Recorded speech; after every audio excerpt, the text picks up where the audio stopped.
morning! Kamusta kayo amin? Araw ng Saturday.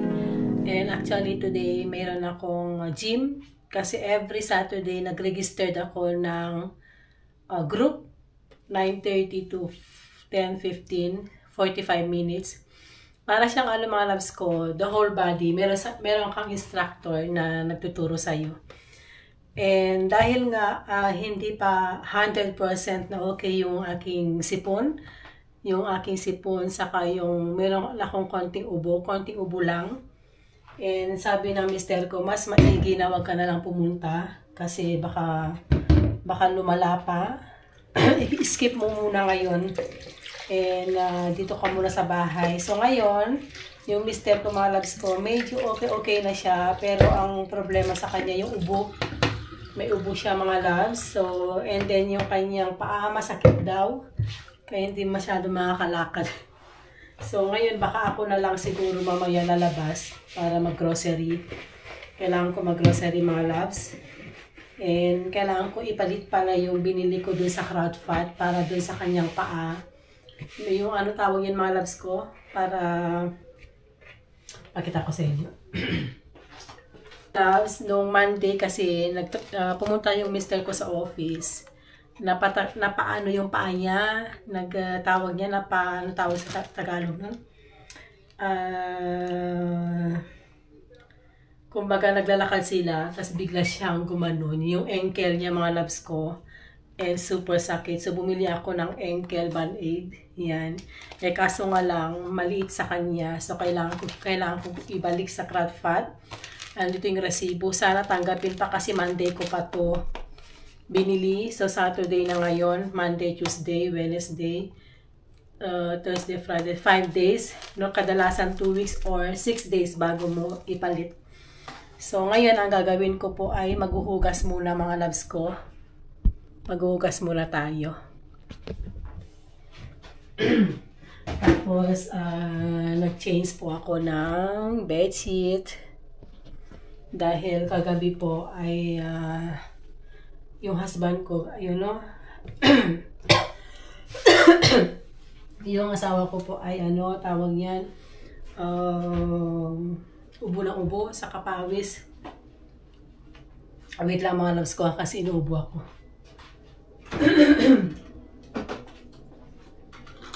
Meron akong tubig. And alam niyo mga loves ko, may sabihin ako sa inyo. Kasi mahilig ako manood sa mga doktor. Sa mga doctor advice. Yung cloves pala mga loves ko, napakaganda pala. Di ba nasabi ko sa'yo? Yung cloves mga loves, nabili ko to sa Oriental. Sa Oriental store, yung cloves. Mga loves ko, super ganda. Ito ang nagpagaling sa akin. Ang dami palang benefit nito. Kaya kung saan kayo mga loves ko sa Netherlands, ewan ko kung meron to sa Pilipinas, and advice kasi ito mga loves ko, nakita ko to sa boss ko, umiinom siya every morning, every evening, pwede niyang haluan ng lemon. And ako mga loves ko, ang ginagawa ko, inahaluan ko din yan ng green tea, lemon, luya. Ito mga loves ko, every pasok ko sa work, meron ako nito, cucumber and lemon and then meron niyang kahalo na gloves. Mga loves, super ganda kasi ang dami daw niyang benefit. Ito ay nakakalinis sa kidney natin and mabilis tayong, alam niyo na, mag-poop. Maganda yung kanyang immune system natin. So, napapanood ko lang to sa mga tutorial kung paano din inumin at gamitin yung cloves. Kaya I recommended, grabe. And ang dami pala niyan pwedeng gawin, pwedeng pang skinol. And marami siyang pwedeng gawin. Kaya pala ako is hindi ako nagtagal, gumaling ako agad. Kaya bumili kayo, mahal nga lang yung isang plastic. Isang plastic, hanapin ko. Ito mga loves ko. Ito yung itsura niya. Kung bumili kayo sa Oriental Choco, ganyan po. Crowd Knuckle, 250 grams. 8 euro po ito mga loves. Yan. Bibili pa ako nito. Kasi napakaganda talaga. Instead na uminom kayo ng mga soft drinks, huwag na kayo uminom ng mga soft drinks mga loves. Hindi maganda ang soft drinks. Ganito na lang gawin nyo, cucumber, lemon, o cloves. Kahit 4 o 6 pieces. Ito yung iniinom ko talaga.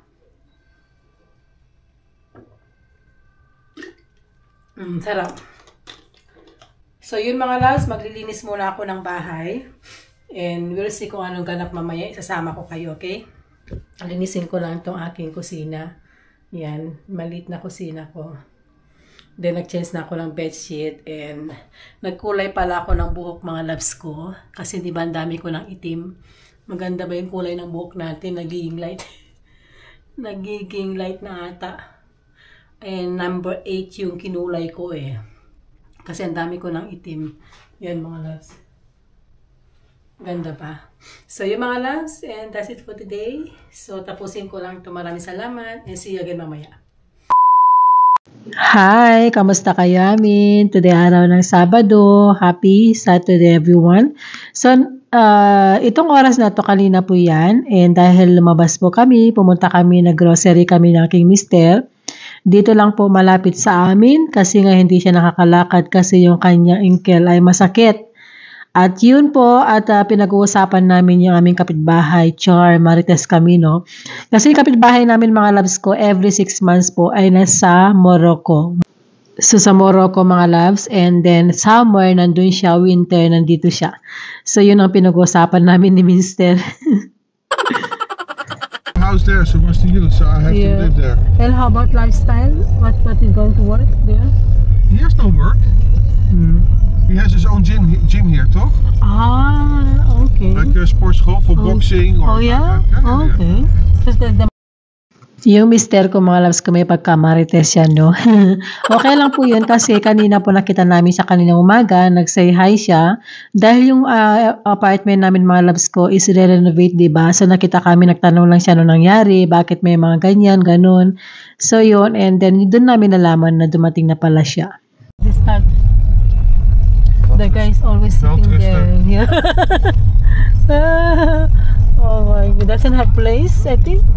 Misschien wel, maar misschien hij is altijd buiten. Yeah.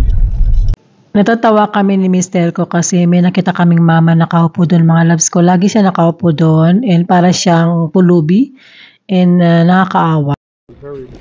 Careful with the oil, yeah. Yeah. I want to do too. Is deze open?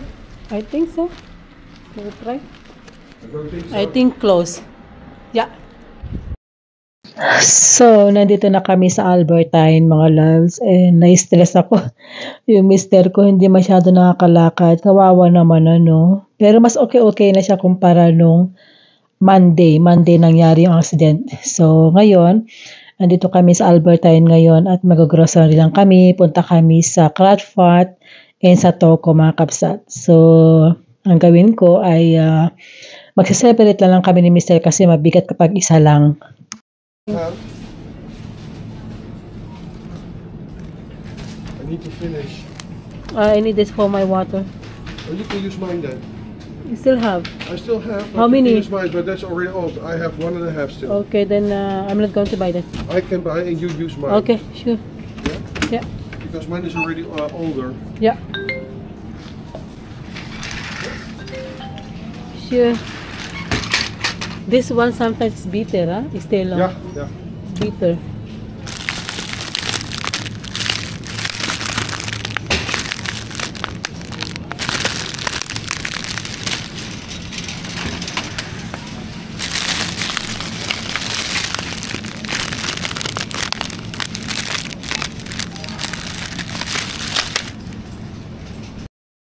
Mura ngayon ang strawberry nila mga loves ko. Siguro season nga ng strawberry ano. Kasi minsan to mahal to never to nagsisale.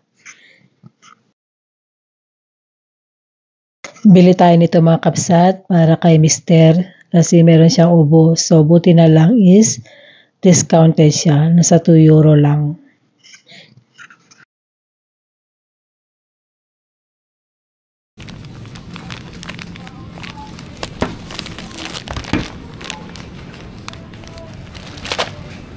Ang sarap po. Ang garlic.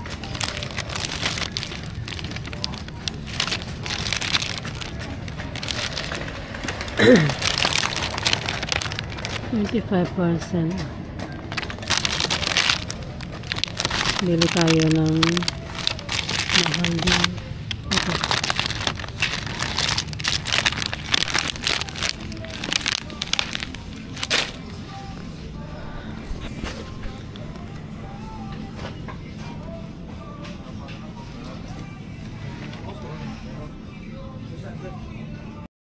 So, magbabayad na ako mga kabsat and super busy dito ngayon. Alam nyo dito mga loves ko, wala nang kasa. Isa yung kasa nila. So, normally, i-scan mo na lang yung sarili mo mga loves ko. Then, bayaran mo with your card.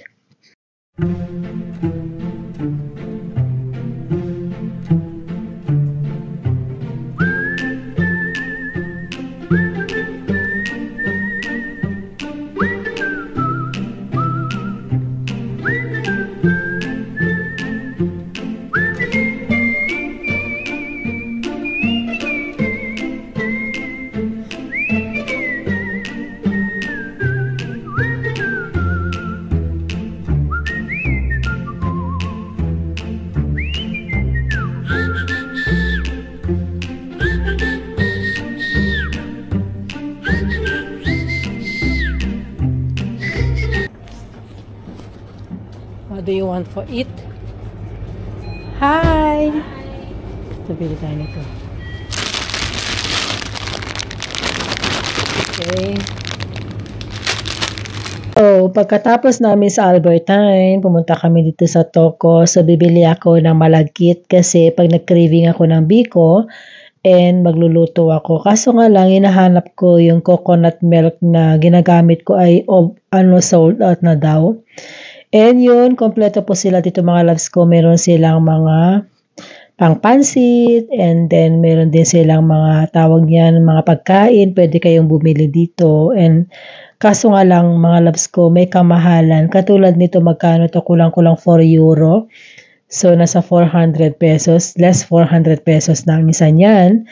So, yun. And tignan ko ulit kung meron sila sa coconut. Kaso nga lang, wala na nga. Binila ako sa Albertine mga kabsat kasi pag nag-craving ako, magluto ako ng biko. Okay, then we will days Andy, pandan Andy.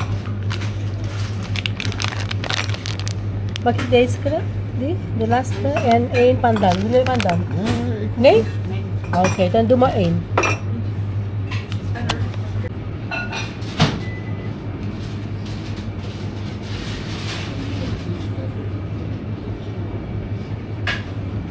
A few minutes later. So, nasa bahay na kami mga kabsat and pasensya na kayo sa likod ko ay naglaba po ako. Blurred ko na lang kasi baka makita yung panty ko siya. So, kanina pumunta kami sa Toco and bumili kami ng bread and masarap po yung kanyang topping mga loves ko. Meron siyang chicken and anything na pwede mong ilagay. Kaso nga lang mga loves ko, at what I say, always expensive. Pero okay lang po yan. Basta wag lang lagi. And also mga loves ko, medyo maalat lang siya and medyo spicy.